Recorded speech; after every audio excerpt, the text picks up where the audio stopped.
स्वागत है दोस्तों एक बार फिर से आप सभी के आपके अपने प्यारे से यूट्यूब चैनल एफएमएससी ग्रुप डिस्कशन में। दोस्तों बीपीएससी शिक्षक भर्ती का यह जो क्लास है, क्लास नंबर 38 होने वाला है। इससे पहले सारा क्लास जो बनाया गया है वो सारा चीज़ आप वीडियो यूट्यूब पे पड़ा हुआ है, आप वहाँ जाके सर्च करके देख सकते हैं। उसका प्लेलिस्ट भी बना हुआ है, वहाँ जाके सारा चीज़ देख सकते हैं। आज जो है जो कि होमवर्क के माध्यम से दिया गया था, तो होमवर्क के माध्यम से क्लास होने वाला है और बहुत ही अच्छा क्लास होने वाला है। और कल से जो हो सकता है आपको एनसीईआरटी के नोट्स के माध्यम से भी क्लास वो देखने को मिलने वाला है, क्योंकि आज जो है ये लुसेंट का जो है वो मॉडर्न हिस्ट्री जो था वो सारा ख़त्म हो गया है, जो कि एक बार ही नहीं बल्कि 2 बार इसको ख़त्म कर दिया गया है। और कल जो आयोगों की चर्चा की गई थी वो आयोग भी कल ख़त्म हो गया है। उम्मीद करते हैं सभी लोग उस आयोग को रिवीजन कर लीजिएगा, क्योंकि आयोग से क्वेश्चन जो है वो किस आयोग से कौन सा योजना संबंधित है वो क्वेश्चन पूछने वाला रहता है। और उसके बाद आज जो है कुछ सामाजिक सुधार अधिनियम है, और उसके बाद जो आंदोलन से संगठित कुछ व्यक्ति थे जो कि इसमें 2 क्वेश्चन पूछे हुए हैं, वो दोनों क्वेश्चन की चर्चा हम अभी विशेष रूप से करने वाले हैं। और उसके बाद जो होमवर्क दिया गया था आपको भूगोल में, वो भी क्वेश्चन बहुत ही जो कि आज भारत की मिट्टी होने वाली है, और मिट्टी से और जलवायु से क्वेश्चन जो है ये आपको टीआरई फर्स्ट में भी पूछा गया था, टीआरई सेकंड में भी क्वेश्चन पूछे हुए हैं। और खास के लिए 1 to 5 के लिए तो रामबाण क्लास साबित होने वाला है। और उसके बाद जो साइंस में है, जो कि आज मानव का सिस्टम जो है स्केलन सिस्टम क्या कहते हैं आंतरिक भाग जो है वो दिया हुआ था। और उसके बाद जो करंट अफेयर था, हाँ उसके बाद करंट अफेयर जो दिया गया था वो भी बहुत ही अच्छा टॉपिक दिया गया था। अंतर्राष्ट्रीय सम्मेलन दिया हुआ है, तो वीडियो बहुत ही खतरनाक ज़बरदस्त होने वाला है, इसलिए वीडियो के अंत तक बने रहिएगा ताकि सारे चीज़ जो है आपको एक ही बार में समझ में आ सकता है। तो स्टार्ट करते हैं। और स्टार्ट करने से पहले हर दिन की भांति आप लोग से फिर से रिक्वेस्ट कर रहे हैं कि अगर आपको क्लास अच्छा लग रहा होगा देखने में तो वीडियो को लाइक कर दिया कीजिए और चैनल को सब्सक्राइब कर लीजिए। और सारे व्हाट्सएप ग्रुप में और टेलीग्राम जितने भी ग्रुप में आप सभी लोग जुड़े हुए हैं इसको शेयर करने का प्रयास किया कीजिए, ताकि सभी लोगों को जो है इस वीडियो से फ़ायदा मिलने वाला होता है। तो बताइएगा, आज का पहला क्वेश्चन हो जाएगा। ये क्वेश्चन पूछे हुए हैं कि शिशुवध पर प्रतिबंध जो है कौन सा वायसराय लगाया था। ये बेलेजली सर जॉन बेलेजली के द्वारा जो है ये शिशुबंध पर जो है प्रतिबंध लगाया गया था। और सती प्रथा पर प्रतिबंध कौन लगाया था? लॉर्ड विलियम बेंटिक जो है सती प्रथा पर लगाया था 1829 में। और ठगी प्रथा पर भी प्रतिबंध कौन लगाया था? यही लॉर्ड विलियम बेंटिक ही। देखिए सती और ठगी दोनों में कौन लगाया था? विलियम बेंटिक ही लगाया था। और सती प्रथा का उन्मूलन में सहयोग करने वाले भारतीय कौन हो जाएंगे? ये हो जाएंगे RRR राजा राम मोहन राय। इनका सहयोग किए थे सती प्रथा को खत्म करने में, ठीक है ना। और ये शिशु बलि प्रथा को जो है ये खत्म करने का श्रेय किस वायसराय हो जाता है?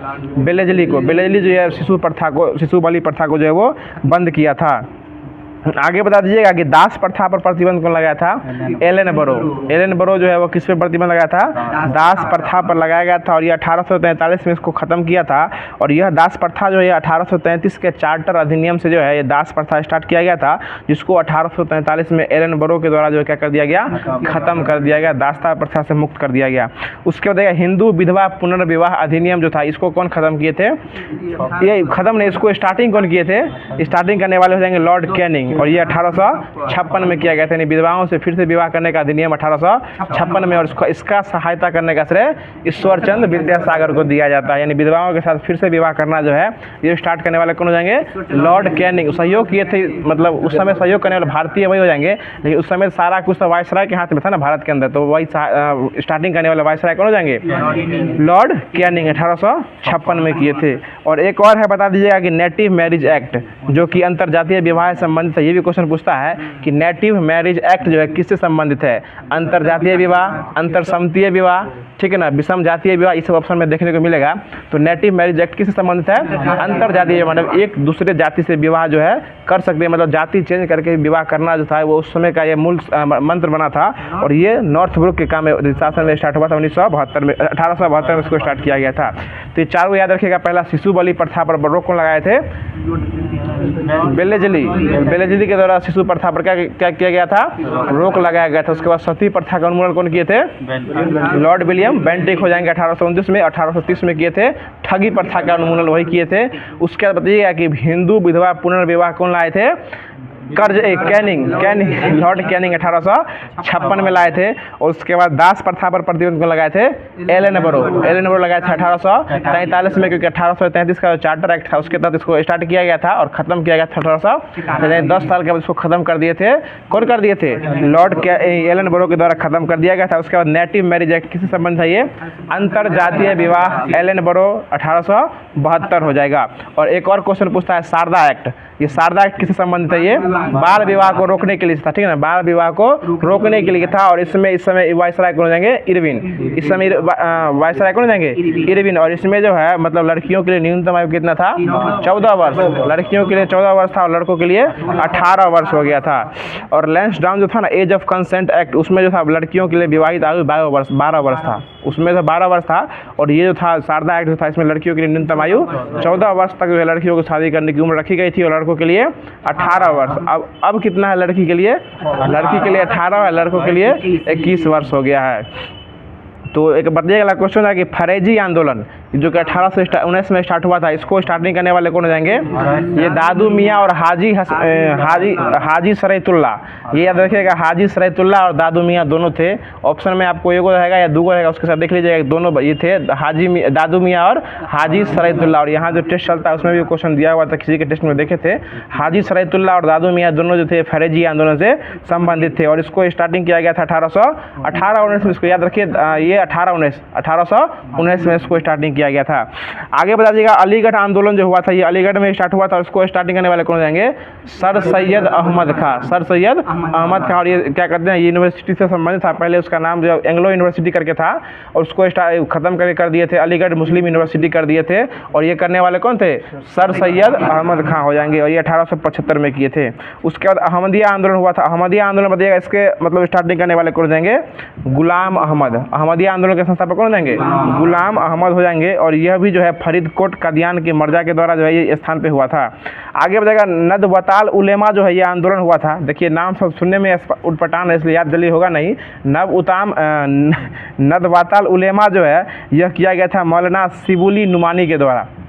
इसको माथा में घुसा होगा नाम ही है नवबताल उलेमा और ये लखनऊ में हुआ था, मौलाना शिबुली नुनामी। देखिए नाम जो उल्टा पुल्टा रहेगा, मान लीजिएगा क्वेश्चन आ गया तो बताइएगा क्वेश्चन हो जाएगा कि दास प्रथा पर कौन प्रतिबंध लगाए थे, लॉर्ड एलन बरो लगाए थे दास प्रथा से 1843 में। 1833 का एक्ट में आया था, इसको 1843 में इसको बंद किए थे। बताइएगा कल क्वेश्चन में बताए थे कि दूध सागर जलप्रपात किस नदी पर है, मांडवी नदी पर है। और यह कहाँ पड़ता है, ये गोवा में पड़ता है। एक और बताइएगा क्वेश्चन हो जाएगा कि शिव समुद्रम किस नदी पर है, कावेरी नदी पर। कहाँ पड़ता है ये, कर्नाटक में। बताइएगा दे बाबू, बिहार जलप्रपात किस नदी पर है, टोंस नदी पर है। और ये किस राज्य में है, राजस्थान में। इसकी ऊंचाई कितना है, 100 मीटर, नेट 100 मीटर जो है इसकी ऊंचाई हो जाएगी। अब जो है भारत की मिट्टी आज स्टार्ट होने वाला, क्योंकि कल जो है भारत की जलवायु को खत्म कर दिया गया था, तो भारत की मिट्टी स्टार्ट हो रहा था। बताइएगा क्वेश्चन हो जाएगा कि किस ऋतु को मानसून प्रत्यावर्तन का काल कहा जाता है।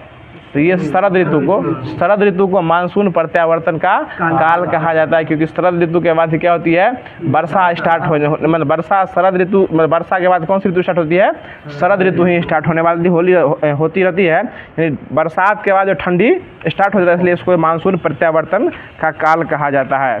आगे बता दीजिएगा क्वेश्चन हो जाएगा कि प्रत्यावर्ती मानसून या मानसून निवर्तन, जो क्वेश्चन कल के सेट में दिए थे जिनका टेस्ट था, अरुण बाबू का यही क्वेश्चन दिया गया था कि मानसून निवर्तन के कारण सबसे अधिक वर्षा किस राज्य में होती है, तमिलनाडु में। और कल का आंसर लिया गया था चेन्नई, जो कि तमिलनाडु में ही पड़ता है, चेन्नई, जो कि कल का क्वेश्चन भी दिया गया था। और आज ये पढ़ना भी है कि प्रत्यावर्ती मानसून या मानसून निवर्तन से सबसे अधिक वर्षा किस राज्य में होती है, तमिलनाडु में। और उसमें ऑप्शन में था, जगह का नाम दिया हुआ था चेन्नई, ठीक है ना। आगे बताइएगा, अगला क्वेश्चन हो जाएगा कि भारत की मिट्टी, बताइएगा कि मिट्टी के अध्ययन के विज्ञान को क्या कहते हैं, पेडोलॉजी या मृदा विज्ञान कहा जाता है। और विश्व मृदा दिवस कब मनाया जाता है, 5 दिसंबर होगा सर, 5 अक्टूबर को राष्ट्रीय जलीय जीव में डॉल्फिन घोषित किया गया था 2009 को। आगे बताइएगा कि मिट्टी के अध्ययन क्या कहते हैं, पेडोलॉजी मृदा विज्ञान कहा जाता है। बताइएगा क्वेश्चन है कि मिट्टी के भारतीय कृषि अनुसंधान के तहत जो है भारत में मिट्टी को कितने भागों में बांटा गया है, 8 भागों में। ये सुन लीजिए क्वेश्चन कि कृषि अनुसंधान परिषद के द्वारा जो है इसको 8 भागों में बांटा गया। लेकिन मुख्य रूप से मिट्टी जो है वो 4 प्रकार की ही पाई जाती है। तो पहला हो जाएगी जलोढ़ मिट्टी, दूसरा हो जाएगी काली मिट्टी, तीसरा हो जाएगी लाल मिट्टी और चौथा हो जाएगी लेटेराइट मिट्टी हो जाएगी। तो बताइएगा अगला क्वेश्चन हो जाएगा कि जलोढ़ मिट्टी जो है भारत में मिट्टी के परसेंटेज के हिसाब से कितना परसेंट पाया जाता है? ये 22%। 22% क्षेत्रफल पर जो है भारत के लगभग 22% क्षेत्रफल पे जलोढ़ मिट्टी पाई जाती है। और जलोढ़ मिट्टी को ही ना कहीं कहीं आपको कछारी मिट्टी भी देखने को मिलेगी। कछारी मिट्टी को ही क्या कहते हैं? जलोढ़ मिट्टी कहते हैं। और ये जो ना गंगा के बेसिन तटीय मैदानों में भागों में ज़्यादा पाया जाता है, इसलिए नए जलोढ़ मिट्टी को जो बह के आता है उसको क्या कहते हैं? खादर कहा जाता है। और पुराने मिट्टी को बांगर कहा जाता है। ठीक है ना। आगे बताइएगा, अगला क्वेश्चन हो जाएगा कि उर्वरता के दृष्टि से यानी उपजाऊ के दृष्टि से, फर्टिलाइजेशन की दृष्टि से सबसे अधिक उपजाऊ मिट्टी कौन सी होती है? यही जलोढ़ मिट्टी ही होती है, जो कि बह के आते नहीं। अगर ये भी कहा भी जाता है कि अगर बाढ़ आता है तो खेतों की उपजाऊ शक्ति जो है वो बढ़ जाती है, कि वो हर जगह की मिट्टी को मिक्सचर करके लाती है, इसलिए वो समान रूप से वितरित कर देती है। इसलिए वो क्या करते हैं? खेतों की उपजाऊ जो है वो बढ़ जाती है। और वैसे भी जो है ना उर्वरता की दृष्टि से सबसे अधिक जलवायु सबसे अधिक मिट्टी कौन हो जाएगी? अच्छी जलोढ़ मिट्टी ही हो जाएगी। और ये कितने परसेंट पाया जाता है भारत में? 22% भागों में यह जो है पाया जाता है। आगे बताइएगा, यह मिट्टी जो है किसके द्वारा लाया जाता है? ये नदियों के पानी के द्वारा जो है बहाव करके जो यह लाया जाता है। और इसमें सबसे अधिक जो है पोटास की मात्रा जो है वो अधिक होती है। आगे बता दीजिएगा, क्वेश्चन जाएगा कि काली मिट्टी का निर्माण जो है वह किस चट्टानों के टूटने फूटने से होता है? बेसाल चट्टानों के टूटने फूटने से होता है। और अवसादी चट्टानों के अंदर जो है ना वो जीवाश्म ईंधन पाया जाता है। और ये क्वेश्चन हाँ पे वही जीवाश्म ईंधन ही हो गया। और ये क्वेश्चन TRE 2 में जो है 9th 10th में 40 में पूछे हुआ था कि जीवाश्म ईंधन का मुख्य स्रोत कौन सा चट्टान हो जाएगा? तो इसमें जो है बेसाल्ट भी ऑप्शन देवे करता है, लेकिन ये अवसादी में हो जाएगा। जो भी जीवाश्म ईंधन है ना वो सभी अवसादी चट्टान के अंदर पाया जाता है। और बेसाल चट्टानों के टूटने फूटने से काली मिट्टी का निर्माण होता है। ये भी याद रखिएगा। बताइएगा, क्वेश्चन हो जाएगा कि इस मिट्टी का काला रंग जो होता है वो किसके कारण होता है? ये टिटनीफेरस मैग्नेटाइट। टिटनीफेरस मैग्नेटाइट के कारण जो है इस मिट्टी का रंग क्या होता है? काला होता है। ठीक है ना। बताइएगा, क्वेश्चन हो जाएगा कि इस मिट्टी में जो है ना किस पदार्थ की अधिकता होती है? कार्बनिक पदार्थ या अकार्बनिक पदार्थ की? इसमें जो है ना कार्बनिक पदार्थ की जो है वो अधिकता होती है। कौन मिट्टी में? काली मिट्टी में। कौन से काली है, कौन से कार्बनिक? इसमें जो है ना कार्बनिक पदार्थों की मात्रा क्या होती है? अधिकता होती है। और इसका रंग जो काला होता है वो होता है टिटनीफेरस मैग्नेटाइट के कारण, जिसका रंग कैसा होता है? काला होता है। ये क्वेश्चन नहीं पूछ सकता है काली मिट्टी का रंग काला क्या होता है, लाल मिट्टी का रंग लाल ही क्यों होता है, लेटराइट मिट्टी का रंग उसमें आयरन की अधिकता किस कारण पाई जाती है? ये सारा बात जो आपको बताने वाले हैं। आगे बताइएगा, क्वेश्चन है कि काली मिट्टी को किस और अन्य मिट्टी के नाम जानते हैं? रेगुर मिट्टी के नाम जानते हैं। और इसमें सबसे अच्छा फसल किसको माना जाता है? कपास की खेती के लिए कौन सी मिट्टी उपयुक्त है? काली मिट्टी जो वो उपयुक्त मानी जाती है। और इसी मिट्टी में जो काली मिट्टी क्या कहते हैं वो कपास होती है, इसलिए इसको काली कपास भी कहा जाता है। आगे बता दीजिएगा, क्वेश्चन हो जाएगा कि भारत में काली मिट्टी का सबसे अच्छा स्रोत जो है यह किस राज्य में पाया गया है? देखिए, मुख्य रूप से जो है ना महाराष्ट्र लेगा। मुख्य रूप अगर लग जाएगा तो महाराष्ट्र लेगा। और वैसे अगर लेगा तो गुजरात, महाराष्ट्र, कर्नाटक ये सभी जो है काली मिट्टी का मुख्य स्रोत यहाँ से पाया जाता है। लेकिन अगर जैसे मुख्य लगा देगा तो क्या लेना है? महाराष्ट्र ही लेना है। अगर मुख्य या मुख्यतः लगा देगा तो महाराष्ट्र ही लेना है। ये भी याद रखिएगा कि ऑप्शन में आपको 3 भी रहेगा, लेकिन आपको जब जैसे मुख्यतः या मुख्य लग जाएगा महाराष्ट्र आंसर लेना है। अगला क्वेश्चन बता दीजिएगा, इसके बाद आता है लाल मिट्टी। तो बता दीजिएगा, क्वेश्चन है कि लाल मिट्टी में जो है ना किसकी अधिकता होती है, बहुलता होती है? इसमें आयरन इस मिट्टी में सिलिका और आयरन की क्या होती है? अधिकता होती है। और यह मिट्टी का रंग जो लाल होता है किसके कारण होता है? लौह ऑक्साइड के कारण जो इसका रंग कैसा होता है? लाल होता है। बताइए, क्वेश्चन है कि लाल मिट्टी को जो जल में देखेंगे तो कैसी दिखाई पड़ेगी? यह पीली दिखाई पड़ेगी। लाल मिट्टी में देखिएगा, जैसा ही लेटराइट मिट्टी पे हल्का सा ये वर्षा होता है तो वो पीला होने लगता है। कहीं अगर देखिएगा घूमने जाइएगा, कहीं अगर झारखंड में कभी जाइए घूमने के लिए, तो थोड़ा सा ये वर्षा होता है तो वहाँ का मिट्टी पीला हो जाता है, या फिर अधिक पानी लगने से जो है वहाँ की मिट्टी पीली हो जाती है। और ये इसी कारण जो है यह लौह ऑक्साइड की उपस्थिति के कारण ऐसा होता है। आगे बता दीजिएगा, लाल मिट्टी का प्रकृति कैसा होता है? अम्लीय होता है या क्षारीय होता है? ये अम्लीय होता है गुरुजी। लाल मिट्टी का प्रकृति जो है वो अम्लीय होता है। ये अम्लीय होता है और इसमें ह्यूमस की जो है वो कमी होती है, यानी उसमें ह्यूमस की कमी होती है। अगला क्वेश्चन बताइएगा कि इस मिट्टी में जो है ना मुख्यतः किस प्रकार के अनाजों की खेती की जाती है? मोटे अनाज, दाल, गेहूं और मुख्य रूप से मोटे अनाज की खेती जो है ये लाल मिट्टी में की जाती है। और आगे बताइएगा, क्वेश्चन हो जाएगा कि इसकी उर्वरता जो है इसमें लाल मिट्टी की उर्वरता जो है क्या मिला के बढ़ाया जा सकता है? चूना पत्थर, यानी चूना पत्थर मिला के जो है इसकी उर्वरता क्या करते हैं? बढ़ाया जा सकता है। किस मिट्टी की? लाल मिट्टी की उर्वरता को चूना पत्थर डाल के जो उसकी उर्वरता को बढ़ा सकते हैं। आगे बता दीजिएगा। अब लेटेराइट मिट्टी में आते हैं तो बताइएगा, अगला क्वेश्चन है कि लेटेराइट मिट्टी में भी आयरन और सिलिका की क्या होता है? अधिकता पाई जाती है। आगे बता दीजिएगा, अगला क्वेश्चन हो जाएगा कि इसमें जो है इसकी उर्वरता शक्ति जो होती है वह अधिक होती है या कम होती है? लेटेराइट मिट्टी की अन्य मिट्टियों की तुलना में इसकी कम होती है। मैंने जितना भी मिट्टी से पहले देखे हैं, तीनों मिट्टी है ना, इस तीनों मिट्टी की अपेक्षा जो है इसमें क्या होती है? उर्वरता शक्ति सबसे कम होती है। ठीक है, अगला क्वेश्चन बताइएगा कि लेटेराइट मिट्टी के जो है ना, इसमें जो सफ़ेद रंग का जो लेटेराइट मिट्टी होता है इसकी उर्वरता उससे भी कम होती है, और यह जो है इसका रंग सफ़ेद जो होता है वो केओलिन के कारण जिसका रंग कैसा होता है? सफ़ेद हो जाता है। आगे बता दीजिएगा, क्वेश्चन है कि लेटेराइट मिट्टी में मुख्य रूप से किसकी खेती की जाती है? इलायची और काजू और इलायची की खेती जो है मुख्य रूप से किस मिट्टी में की जाती है? लेटेराइट मिट्टी में की जाती है। और कॉफ़ी की खेती काली मिट्टी, कॉफ़ी नहीं, कपास की खेती जो है वो काली मिट्टी में की जाती है। कॉफ़ी नहीं, इलायची और काजू है लेटेराइट में। अगला क्वेश्चन हो जाएगा कि अब है भारत का कुछ कृषि है, तो बता दीजिएगा कि भारत के कुल क्षेत्रफल का लगभग कितना परसेंट भाग पर कृषि किया जाता है? 51% भाग पर जो है वो कृषि किया जाता है। और कृषि जो है एक प्रकार का किस सूची का विषय है? राज सूची या संवर्ती सूची या फिर ये राज सूची का विषय? कृषि जो है ये राज सूची का विषय हो जाएगा, जिसका उल्लेख जो है संविधान के 7वीं अनुसूची में जो है वो किया गया है। आगे बता दीजिएगा, क्वेश्चन हो जाएगा, पहले जो है ना ये 2014 से पहले राज सूची में ही था, इससे पहले राज सूची में था, इसको हटा के जो है अब संवर्ती में कर दिया गया। पहले लेकिन राज्य में ही था, अब संवर्ती कर दिया गया। जैसे ही आए ना 2004-6 अब संवर्ती में आ गया, 6 के बाद इसको संवर्ती सूची में कर दिया गया है। मतलब इस पर केंद्र सरकार भी कानून बना सकता है और राज्य सरकार भी। केंद्र सरकार कानून नहीं बनाता कृषि पर, आंदोलन नहीं हो रहा था, किसान आंदोलन नहीं सुने थे? हाँ, जो अच्छा उसको वापस लेना पड़ा था। इसको जो है ना नीचे दिल्ली जो बोले अभी सो, राष्ट्रीय कृषक आयोग ने 4 अक्टूबर 2006 को सिफारिश प्रस्तुत किया और कृषि को राज्य सूची से हटाकर जो है संवर्ती सूची में कर ही दिया। देखिए नीचे बात यह दिए हुए हैं।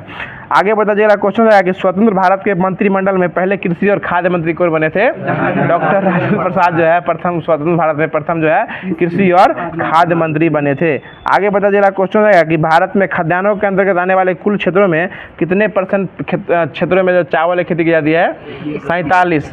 51% में पूरे खेती होती है और 51% में जो है 47% खेती किसकी होती है? चावल की खेती हो जाती है। और भारत का मुख्य फसल भी क्या हो जाएगा?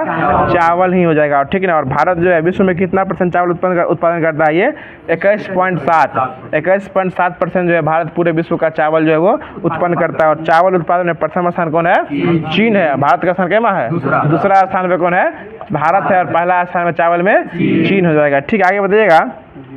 अगला क्वेश्चन हो जाएगा विश्व में गेहूं उत्पादन में जो है यह पहला स्थान पे कौन है? चीन ही है। और दूसरा स्थान पे कौन है? इसमें भी भारत दूसरे स्थान पे आ जाएगा। और गेहूं उत्पादन में प्रथम स्टेट कौन हो जाएगा? प्रथम स्थान पर उत्पादन की दृष्टि से उत्तर प्रदेश हो जाएगा। और हेक्टेयर के मामले में हो जाएगा तो उत्पादन में ये पंजाब हो जाएगा। आगे बताइएगा, क्वेश्चन हो जाएगा कि हरित क्रांति जो हुआ थे, जो किससे संबंधित है? ये कृषि से ही संबंधित है। हरित क्रांति का संबंध किससे है? तो कृषि से ही संबंधित है। और हरित क्रांति में किस फसल पे मुख्य रूप से जो है जोर दिया गया था? गेहूं और चावल पे, यानी गेहूं चावल पे जो है मुख्य रूप से इसको दिया गया था। और गेहूं के तो क्या कहते हैं, इसमें जो है गेहूं और चावल की कृषि बना था। और परंतु चावल की तुलना में जो है इसमें सबसे अधिक वृद्धि किसमें हुई थी? गेहूं में जो है वृद्धि जो है वो अधिक हुई थी। और हरित क्रांति का जनक किसे माना गया है भारत में? M S Swaminathan. और कल बताए हुए थे कि एम एस स्वामीनाथन को कौन सा पुरस्कार दिया गया है?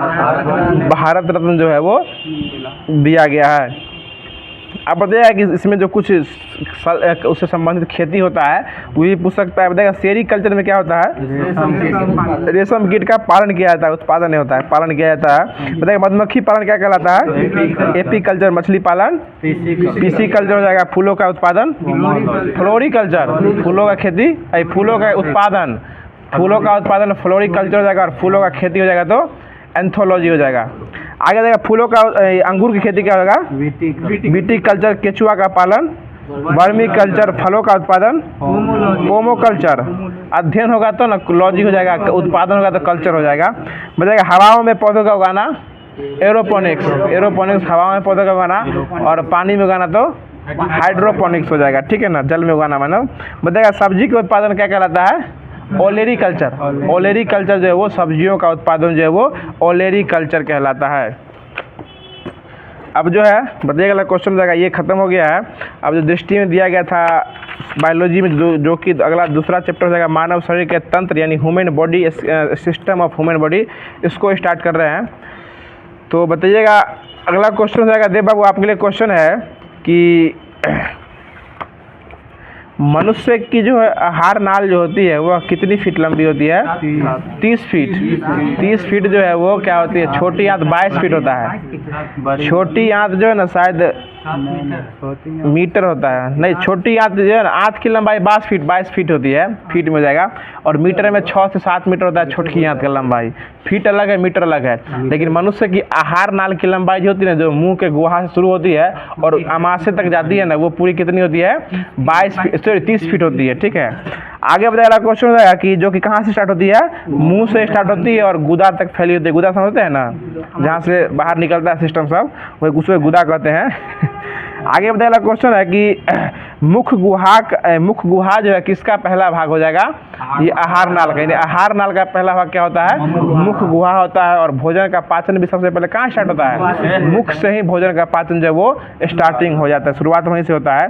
आगे बताया क्वेश्चन है कि जीभ और दांत जो है वो कहाँ पाए जाते हैं, मुख गुहा में, यानी मुंह में ही पाए जाते हैं जीभ और दांत पाए जाते हैं। और मनुष्य में कितने प्रकार के दांत पाए जाते हैं, 4 प्रकार के दांत पाए जाते हैं। कौन कौन, इंग्लिश में बोलते हैं, हाँ ठीक है, कृदक, रदनक, चवर्णक और अग्रचवर्णक, ठीक है ना। उसको हिंदी में याद रखे हुए हैं, हमको इंग्लिश में बोलने नहीं आता उतना।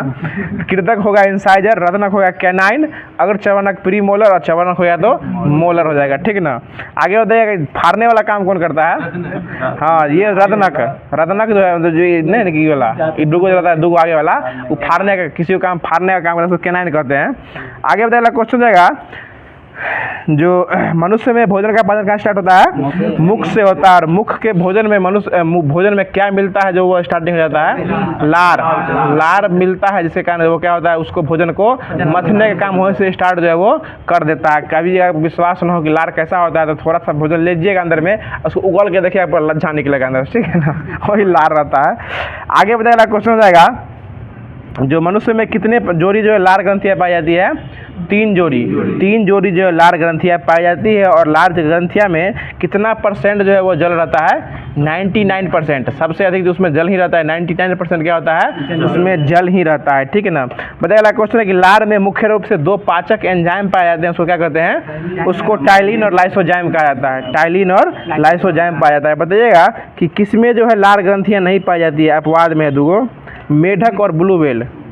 व्हेल मछली जो है, मेढक और मछली में जो है वो लार ग्रंथियाँ नहीं पाई जाती है, इसलिए भोजन क्या करता है, डायरेक्ट वो अंदर ले लेता है, डायरेक्ट जो है वो चिबाने का ऑप्शन है ना, उसको डायरेक्ट क्या करता है, अंदर गिर देता है। आगे बताएगा इसमें उसमें लार ग्रंथि जो वो नहीं पाई जाती है। और लार में जो है कौन सा एंजाइम उपस्थित रहता है, टाइलिन। टाइलिन नामक एंजाइम किसमें उपस्थित रहता है, मनुष्य के लार में उपस्थित रहता है। इसमें अपवाद में 2 को दिल है, उससे तो बहुत कुछ में नहीं पाया जाता है, निकलने का मतलब बहुत कुछ करता है। आगे बताइएगा क्वेश्चन है कि भोजन में उपस्थित जो है लगभग कितना परसेंट मंड का पाचन जो है ये मुख गुहा में ही हो जाता है, 30%। मंड का पाचन जो है वो क्या होता है, मुख गुहा में हो जाता है। और आहार नाल की लंबाई भी कितनी होती है, 30 फीट ही होती है। आगे दांत की बात हो रही है तो बताइएगा मनुष्य में कितने प्रकार के दांत पाए जाते हैं, 4 प्रकार के बताए हुए थे, कृदक, रदनक, चवर्णक और अग्रचवर्णक हो जाएगा। बताइएगा कि सबसे आगे वाला दांत जो होता है उसको क्या कहते हैं, कृदक, उसको इंसिजर कहा जाता है। और यह किसी भी चीज़ को काटने का काम करता है, किसी को दांत काटिएगा ना तो कृदक जो काट लेता है। तो आगे वाला जो 4 दांत होता है ना वो कृदक होता है, ठीक है। उसको कृदक को क्या कहते हैं, इंसाइजर कहा जाता है। आगे अगर उसके बाद है रदनक को, जो कि नुकीला जो दांत निकला रहता है, ऊपर 2 नीचे 4 रहता है, वो क्या करता है, भोजन को फाड़ने का काम करता है। कोई भी चीज़ अगर आप हार्ड चीज़ खाइएगा या किसी चीज़ को फाड़ना है, ईंख को छिलिएगा तो इसमें किसका काम आता है, यही रदनक यानी कैनाइन का काम होता है। हाँ वही ना, मांसाहारी चीज़ फाड़िएगा तो। बताइए अग्रचवर्णक और चवर्णक जो होता है यह कहाँ पाया जाता है, यह अगर चवर्णक और चवर्णक गाल के दांत के अंदर, इसको चौवा कहते हैं, उसी में उसको पाया जाता है। इसका मुख्य काम क्या होता है? भोजन को पीसना या चबाना। जो इसका मुख्य काम क्या होता है? भोजन को चबाना हो जाएगा।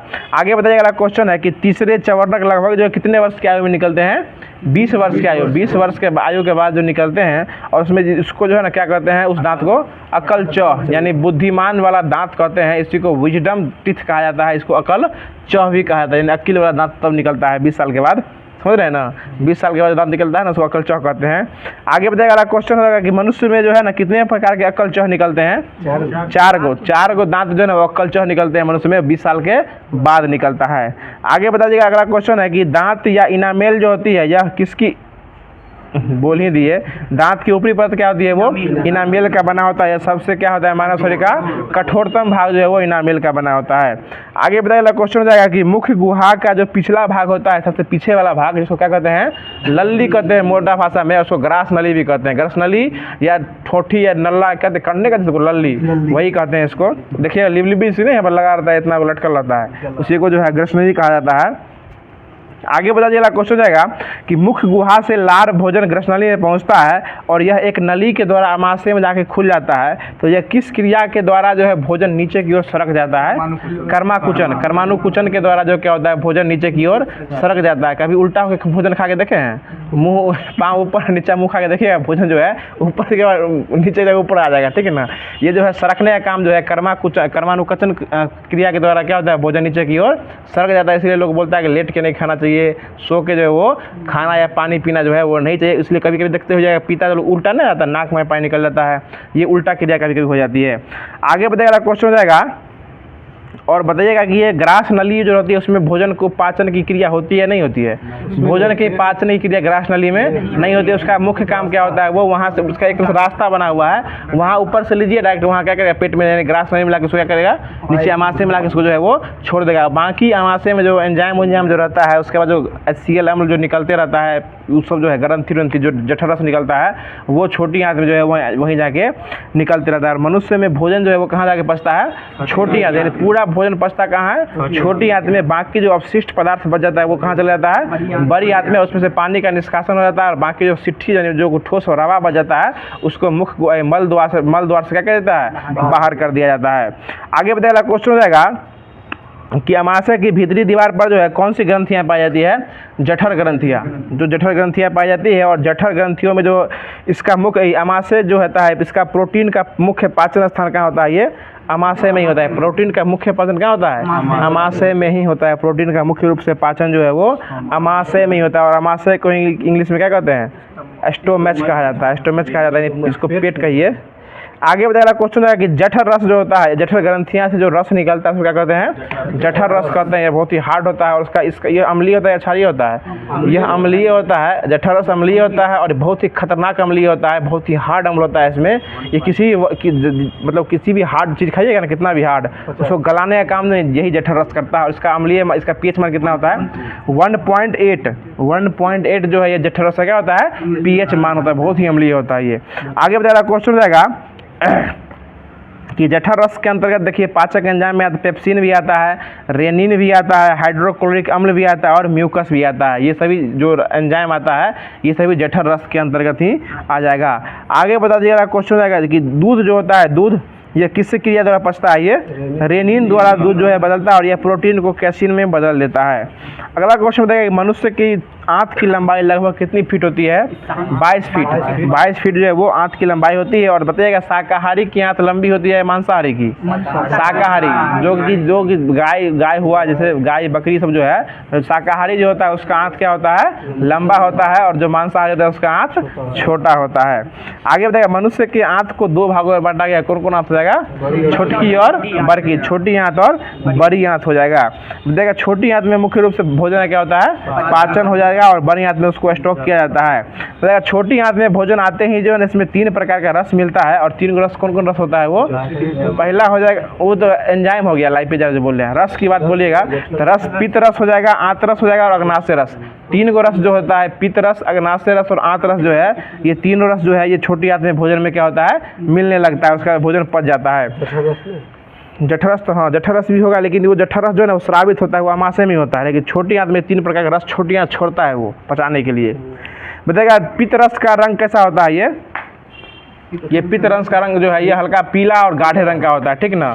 और इसका जो है ना पित्त रस जो है यह कहाँ पर गया, और ये पित्त रस का जो है ना ये अम्लीय होता है। पित्त रस कैसा, ये क्षारीय होता है, पित्त रस क्षारीय होता है सर जी, पित्त रस जो है वो क्षारीय हो जाएगा। और जठरस क्या होता है, वो अम्लीय में भी खतरनाक अम्लीय हो जाएगा। आगे बता दिया क्वेश्चन है कि पित्त वर्णक में जो रस, पित्त वर्णक जो पाए जाते हैं जैसे बिलिरुबिन, और बिलिरुबिन जो है ये सही पित्त रस का क्या होता है, ये वर्णक हो जाएगा। घर से है उतारना है आपको लेके, थोड़ा पीछे हो जाइए ना आप। हाँ तो फाइन तो लगना था, नहीं आता था। आगे बता दिया फोन, हम आपको फोन ना किए, ठीक है। आगे बता दिया क्वेश्चन जाएगा कि अग्नाशय रस कैसा होता है, अम्लीय होता है या क्षारीय होता है? ये क्षारीय हो जाएगा। अग्नाशय रस कैसा होता है, क्षारीय हो जाएगा। अगला क्वेश्चन बताएगा भुट्टो बाबू कि जल में घुलनशील नहीं, घुलनशील विटामिन कौन सा हो जाएगा, कौन कौन हो जाएगा? बी और सी क्या होता है, जल में घुलनशील होता है। और वसा में कौन कौन होता है?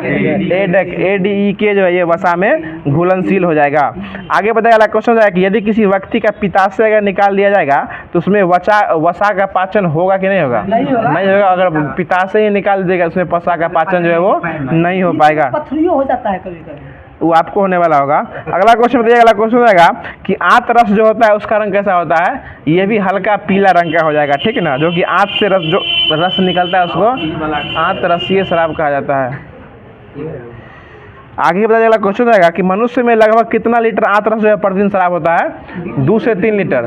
2 से 3 लीटर जो है ना हर एक प्रतिदिन जो है वो आंत रस से क्या होता है, वो श्रावित जो है वो होते रहता है। बताया अगला क्वेश्चन है कि मनुष्य में भोजन का जो है क्या संपूर्ण पाचन जो है वो कहाँ होता है? छोटी आंत में। मुख्य रूप से वही संपूर्ण रूप से पाचन कहाँ होता है? छोटी आंत में हो जाएगा। अगला क्वेश्चन बताइए कि बड़ी आंत जो होती है वो छोटी आंत से चौड़ी या लंबी होती है, छोटी होती है? ये उससे चौड़ी भी होती है किंतु लंबाई में उससे छोटी होती है। वो आकार में चौड़ी होती है, लंबाई में उससे भी छोटी हो जाएगी। और ये लगभग जो है 5 फीट होती है। और छोटी आंत कितनी होती है? 22 फीट ना, फीट में बात कीजिएगा, मीटर 6-7 मीटर हो जाएगा, लेकिन फीट की बात कीजिएगा तो 22 फीट जो है छोटी आंत। नाम है छोटी लेकिन रहती है क्या? बड़ी रहती है। ये लंबाई में छोटी आंत 22 फीट रहती है और बड़ी आंत 5 फीट ही होती है। और चौड़ाई कितनी होती है बड़ी आंत की? 2.5 इंची। 2.5 इंची जो 2.5 इंची का दीवार देखिए ना, उतना चौड़ा होता है छोटी बड़ी आंत। अगला क्वेश्चन बता दीजिएगा कि यकृत जो होता है मानव शरीर की कैसी ग्रंथि है? सबसे बड़ी ग्रंथि। देखिए इसमें तीनों क्वेश्चन पूछने वाला रहता है, तीनों क्वेश्चन हम बता देते हैं। और तीनों क्वेश्चन कन्फ्यूजन भरा हुआ है कि अगर मनुष्य में सबसे बड़ी ग्रंथि की बात कर देगा तो कौन हो जाएगा? यकृत। और यकृत को ही क्या कहते हैं इंग्लिश में? लीवर। यकृत को क्या कहते हैं? लीवर कहते हैं। देखिए ऑप्शन में आपको लीवर भी दे देगा कभी कभी और यकृत भी देता है, टेस्ट में सब देखने को मिलता है। और आंसर एक से अधिक ले लेता है, ठीक है ना। बहुत सब बताते हैं ना, मतलब सबसे बड़ी। देखिए सबसे बड़ी ग्रंथि की बात करेगा तो क्या हो जाएगा? यकृत हो जाएगा, ठीक है ना। सबसे बड़ी ग्रंथि की बात करेगा तो यकृत हो जाएगा। उसी में लगा देगा सबसे बड़ा अंतःस्रावी ग्रंथि अगर हो जाएगा तो ये हो जाएगा थायराइड ग्रंथि। सबसे बड़ा अगर अंतःस्रावी ग्रंथि हो जाएगा तो थायराइड ग्रंथि हो जाएगा। और उसी में सबसे बड़ी मिश्रित ग्रंथि लगा देगा तो हो जाएगा अग्नाशय, जिसको इंग्लिश में क्या कहते हैं? पेनक्रियाज। अग्नाशय क्या कहते हैं? पेनक्रियाज भी कहता है। देखिए अग्नाशय जो है अंतःस्रावित भी और बाह्य स्रावित भी है, इसलिए इसको क्या कहा जाता है?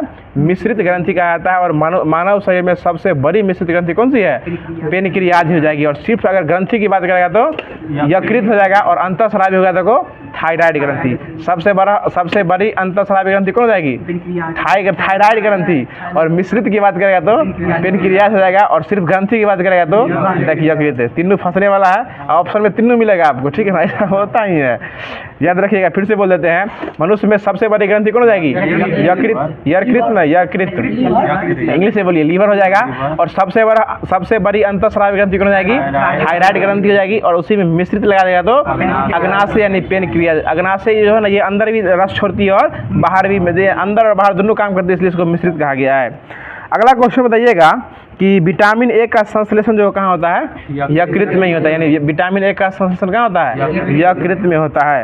आगे बता दीजिएगा क्वेश्चन हो जाएगा कि इसके अलावा जो है ग्लूकोज को जो ग्लाइकोजन में बदलता है, ग्लूकोज को ग्लाइकोजन में कौन बदलता है? या यकृत ही जो है ग्लूकोज को ग्लाइकोजन में बदलता है। आगे बता दीजिएगा क्वेश्चन हो जाएगा कि अब आते हैं पेनक्रियाज पर। तो बताइएगा कि पेनक्रियाज जो है यह किस आकार की ग्रहणी के बीच स्थित रहता है? यह यू आकार का, यानी पेनक्रियाज जो है यू आकार की ग्रहणी के बीच में क्या होता है? स्थित होता है। और यह कैसी ग्रंथि है? मिश्रित ग्रंथि है। यह अंदर और बाहर दोनों तरफ रस निकालती है। और इसका रस कैसा होता है? अम्लीय होता है या क्षारीय होता है? इसका भी रस क्षारीय होता है। देखिए सिर्फ जठर रस ही अम्लीय होता है, बाकी जितना भी रस निकलता है शरीर के अंदर से वो क्या होता है? वो सब क्षारीय ही हो जाएगा। आगे बताइए क्वेश्चन है कि ट्रिप्सिन एंजाइम जो है किसके द्वारा छोड़ा जाता है? ये यही अभी अग्नाशय न बोल रहे हैं, अग्नाशय के द्वारा ही कौन सा एंजाइम छोड़ा जाता है? ट्रिप्सिन एंजाइम जो है वो अग्नाशय के द्वारा ही छोड़ा जाता है। आगे है श्वसन तंत्र। तो बताइएगा कि मनुष्य का प्रथम श्वसन अंग कौन सा हो जाएगा? नाक। प्रथम श्वसन अंग कौन हो जाएगा? नाक जो है प्रथम श्वसन अंग हो जाएगा। आगे बताइएगा क्वेश्चन हो जाएगा कि बताइएगा अगला क्वेश्चन हो जाएगा कि ग्रसनी पाचन और श्वसन तंत्र जो है यह दोनों के अंतर्गत आती है। यानी पाचन अंग और श्वसन अंग जो है, श्वसन अंग के अंदर ग्रसनी जो है वो दोनों आती है। कभी कभी देखिएगा कि खाने वक्त तो हिचकियाँ लगता है, वो भोजन जो है वो क्या कहते हैं सांस वाले सेक्शन में चला जाता है। वो जो हमारे क्या कहते हैं ग्रसनी द्वार में नहीं, उसका जो पलट रहता है वो उधर घूम जाता है, इसलिए कहते हैं खाने वक्त ध्यान अलग चल जाता है ना। तो कभी कभी खाना उल्टा चला जाता है, सांस वाले द्वार में चला जाता है, इसलिए कभी खाने वक्त क्या होता है? हिचकियाँ रहता है। यानी दोनों का सिस्टम एक ही है। ये एक तरफ इधर बंद रहता है तो खाना खाने लगेगा, और एक तरफ इधर हो जाता है तो लोग सांस लेता है। कभी कभी जो होता है कि नाक से सांस जब बंद हो जाता है तो लोग मुंह से सांस लेता है ना, यहीं पे ग्रसनी रहता है उसी में। यानी ग्रसनी और पाचन जो है यह श्वसन तंत्र के दोनों के ही एक ही अंतर्गत आती है। यानी ग्रसनी जो है पाचन तंत्र के अंतर्गत भी आएगी और श्वसन तंत्र के अंतर्गत भी जो है आई। ये दोनों का काम कौन करती है? ग्रसनी। तो यहाँ पर नहीं रहता जो कथी करती है आगे बताइएगा क्वेश्चन हो जाएगा कि हाँ बताइएगा कि फेफड़ों तक जो है, सुनिए फेफड़ों तक, आप क्वेश्चन इसे पूछने वाला क्वेश्चन है कि वही पूछ रहा है कि फेफड़ों तक जो अशुद्ध रक्त जो होता है वह किसके द्वारा पहुंचाया जाता है? ये फुफ्फुस धमनी। धमनी में भी कौन हो जाएगा? फुफ्फुस धमनी। फुफ्फुस धमनी जो फुसफुस नहीं, फुफ्फुस धमनी द्वारा जो है फेफड़ों द्वारा जो है फेफड़ों तक जो है वो पहुँचाता है। और मानव शरीर का एकमात्र ध्वनि जो है ये इसमें क्या होता है? अशुद्ध रक्त, जिसमें अशुद्ध रक्त बहता है उसका नाम क्या हो जाएगा? यही फुफ्फुस धमनी हो जाएगा। आगे बताइएगा फुफ्फुस फेफड़ों जो फेफड़ों के पास गलत खून गंदा खून जाता है और जब साफ हो जाता है खून तो उसको कौन लेके घूमता है? फुफ्फुस सिरा। यानी फुफ्फुस धमनी द्वारा गंदा खून जाता है और जब फेफड़ा उसको साफ कर देता है तो उसको कौन सा लेके उड़ता है? फुफ्फुस सिरा। धमनी गंदा खून लेके जाता है और उसको जो साफ करता है कौन, उसके बाद कौन लेके जाता है उसको? फुफ्फुस सिरा जो उसको लेके जो है वो घूमता है। यानी एकमात्र मानव शरीर का ऐसा सिरा होता है इसमें कौन सा रक्त बहता है? साफ। यानी ब्लड साफ ब्लड जो बहता है किसमें बहता है? फुफ्फुस सिरा में, और गंदा खून फुफ्फुस धमनी में। गंदा किस में? दोनों फुसफुस से है। गंदा हो जाएगा तो धमनी हो जाएगा और साफ हो जाएगा तो सिरा हो जाएगा। जैसे नॉर्मली जो धमनी जो है नॉर्मली शुद्ध देता है ना, फुफ्फुस लगने से शुद्ध। ये अपवाद में इसलिए बोल दिया क्योंकि ये एकमात्र ही ऐसा है जो गंदा खून ही ले जाता है, बाकी इसका उल्टा हो जाता है नॉर्मली में। आगे बताया क्वेश्चन है कि श्वसन की क्रिया के दौरान जो किसका निर्माण होता है? ऊर्जा का निर्माण होता है। यानी एटीपी का निर्माण होता है। एटीपी जो किसमें बदलता है? वो ऊर्जा में बदलता है। यानी श्वसन कितने प्रकार के होते हैं? दो प्रकार के होते हैं, वायवीय और अवायवीय। वायवीय और अवायवीय। वायवीय मतलब इसमें वायु की उपस्थिति में सांस लेते हैं, और अवायवीय मतलब इसमें वायु की अनुपस्थिति होता है उसमें जो सांस लिया जाता है। आगे बताएगा इसी के कारण जो है वायवीय में जो है ना वो दो एटीपी बनता है और अवायवीय में 34 एटीपी बनता है। दोनों मिला देगा तो 36 एटीपी बनता है, और उसी 36 एटीपी को मिला के जो है एक माइटोकॉन्ड्रिया का निर्माण होता है। और उसी माइटोकॉन्ड्रिया को क्या कहते हैं? पावर हाउस, यानी ऊर्जा का गृह कहा जाता है। ऊर्जा का गृह कहा जाता है। और ये साइकिल जो होता है वायवीय और अवायवीय और 34 + 2 एटीपी बनता है। इसी को जो है हेंस क्रेब के द्वारा दर्शाया गया था, जिसको कौन सा चक्र कहते हैं? क्रेब्स चक्र कहा गया था। ये 1937 की 37 में इसको लाए थे। अगला क्वेश्चन बताइएगा प्रतिशत जो है ऑक्सीजन का वायुमंडल में कितना है? 21% वायुमंडल में प्रतिशत ऑक्सीजन का, और कार्बन डाइऑक्साइड कितना है? 0.03। एक को 0 है, ये भी याद रखिएगा। ऑप्शन में 2 को 0 भी दे देगा, इसलिए याद रखिए 3/100। 3/100 कितना रहता है? कार्बन डाइऑक्साइड रहता है। यानी 0.03 क्या रहता है वायुमंडल में? कार्बन डाइऑक्साइड रहता है। बताइएगा कि जब नाक से हम सांस लेते हैं और छोड़ते हैं इसमें कितना % ऑक्सीजन आन बान करता है? ये 16%। 16% जो है लेते हैं सभी लोग छोड़ते हैं। सुनिए, सुन लीजिए, जब नाक द्वारा सांस छोड़ा जाता है तो उसमें लगभग 16% ऑक्सीजन और 3.5% जो है या कार्बन डाइऑक्साइड होता है। जब छोड़ते हैं तो कितना परसेंट रहता है? ये इसमें 16 दिले है, महेश बरवाल में 17 दिले रहता है। ये सब जो है ना, ये सब देखिए हर किताब में हर रंग रहता है। बाकी 17, 4 ऐसे भी 21 रहता है, 4% के अंदर रहता है मानव शरीर के अंदर। बाकी 21 लेते हैं ना, 17 बाहर कर देते हैं तो 4% शरीर के अंदर रहता है, लेकिन इसमें 16% दिए हुए। क्या कीजिएगा, पढ़ लीजिए नहीं हो। अगला क्वेश्चन बताइएगा। आगे बताइए। अगला क्वेश्चन है कि जैसे जैसे हम ऊंचाई पर जाते हैं तो हमारे वायुमंडलीय दाब क्या होता है? घटने लगता है, इसलिए हमें सांस लेने में क्या होता है?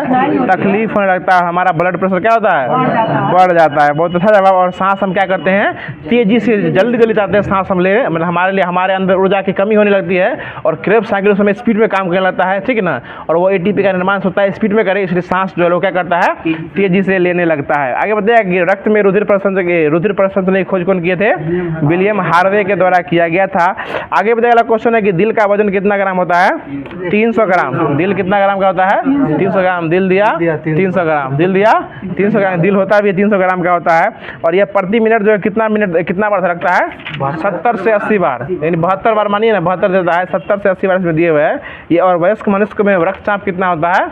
120/80। 120/80 होता है। और 120 वही ना हुआ, रक्तचाप को ना बीपी कहते हैं, ब्लड प्रेशर वही ना बोले आप। आज सीखे किसी को बीपी कहते हैं, समझे? ब्लड प्रेशर को ही रक्तचाप कहते हैं, समझे? और रक्तचाप को ही हिंदी में, हाँ, इंग्लिश में बीपी कहते हैं। और बीपी में होता है ना 120 जो होता है वो सिस्टोलिक होता है, सिस्टोलिक होता है। और डायसिस्टोलिक जो होता है वो 80 में, नीचा वाला जो होता है वो 80 होता है। और आगे बताइए क्वेश्चन रहेगा कि 80 बताइएगा। हृदय जो होता है, हृदय जो होता है लगभग जो है यह कितना लीटर रक्त पंप करता है? यह 1 मिनट में 5 लीटर, यानी 1 मिनट में जो है हमारे शरीर के अंदर जितना भी होता है खून जो होता है वो एक बार क्या करता है? वो परिसंचरण कर लेता है। और 1 सेकंड में जो है 1 सेकंड में कितना करता है? ये 70 मिलीलीटर पंप करता है। उसको 60 से गुना कर दीजिएगा तो कितना जाएगा? 5 लीटर जो है एक बार पंप करता है। 1 मिनट में 5 बार क्या करता है? रक्त जो है वो पंप कर लेता है। आगे बताएगा मनुष्य में नाड़ी की स्पंदन गति जो होती है वो कितना मिनट प्रति मिनट होती है? ये 70 से 90। ये 70 से लेके 90 जो है हृदय नाड़ी की गति की जो है वो स्पंदन क्षमता होती है, पल्स रेट उसी को बोल सकते हैं। आगे बताइए कि हृदय की धड़कन को नियंत्रण के लिए कौन सा जो है वो तत्व पाया जाता है उसमें? पोटेशियम जो उसमें पाया जाता है, जिसके कारण जो होता है वो दो धड़कनों के बीच जो है वो आराम करने का काम किया करता है। आगे बताइएगा ईसीजी का संबंध जो है किसके परीक्षा के लिए किया जाता है? हृदय। ईसीजी हृदय के लिए। और ईओजी जो है ना वो आपको ईओजी ना आँख के लिए होता है। ईओजी आँख, हाँ ठीक है बोल रहे हैं। ईओजी आँख के लिए होता है। और ईएमजी जो है ना वो होता है मांसपेशी के लिए होता है। और ईईजी जो होता है ना वो आपको जो है मस्तिष्क के लिए होता है। याद रखिए, ईईजी, ईओजी, ईएमजी और ईसीजी। ईसीजी जो होता है, ईएमजी मस्तिष्क मांसपेशी के लिए होता है, ईओजी आँख के लिए होता है, ईसीजी जो है हृदय के लिए होता है, ईईजी मस्तिष्क के लिए होता है और ईओजी हड्डी के लिए होता है। ये आँख के लिए होता है, आँखें नहीं होता है, आँख के लिए होता है, आँख के लिए होता है। आगे बताया कि सीने में तेज दर्द, पसीना आना, जी मिचलाना, बाह में दर्द, झंझनाहट होना, किसका उदाहरण, किसका लक्षण है? ये हार्ट अटैक का लक्षण ये सब जो है हो जाएगा। तो आज हार्ट अटैक पे रखते हैं, इसके बाद अगला हार्ट अटैक आपको कल मिलने वाला है। अब जो कि दिया गया था, अब जो है प्रमुख अंतर्राष्ट्रीय सम्मेलन दिया गया था, इसको भी याद रखिएगा।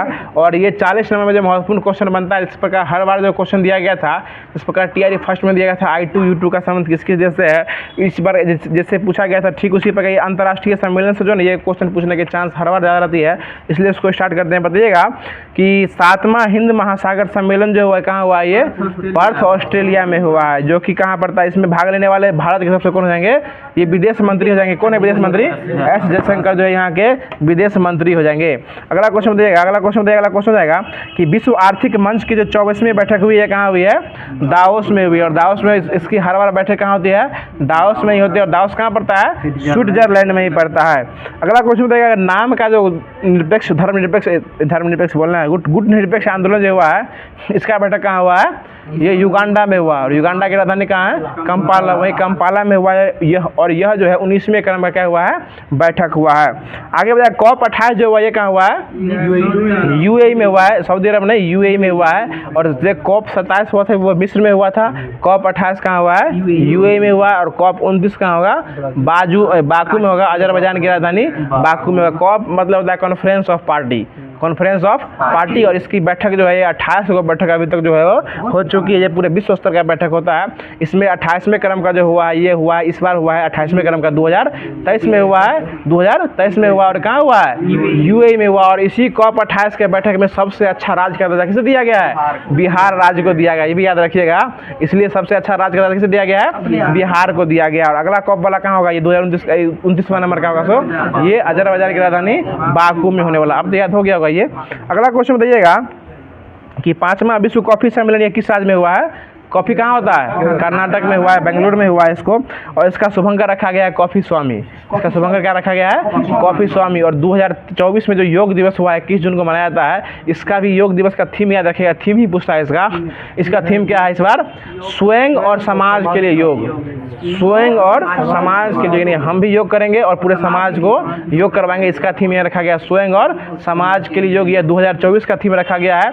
और 2023 में थीम रखा गया था वसुधैव कुटुंब के लिए योग। ये भी इसको भी याद रखिएगा, वसुधैव कुटुंब के लिए योग जो है ये 2023 का था। और 2024 में इसका थीम क्या रखा गया है, स्वयं और समाज के लिए योग। और ये कॉफी वाला का थीम क्या है, कॉफी स्वामी हो जाएगा।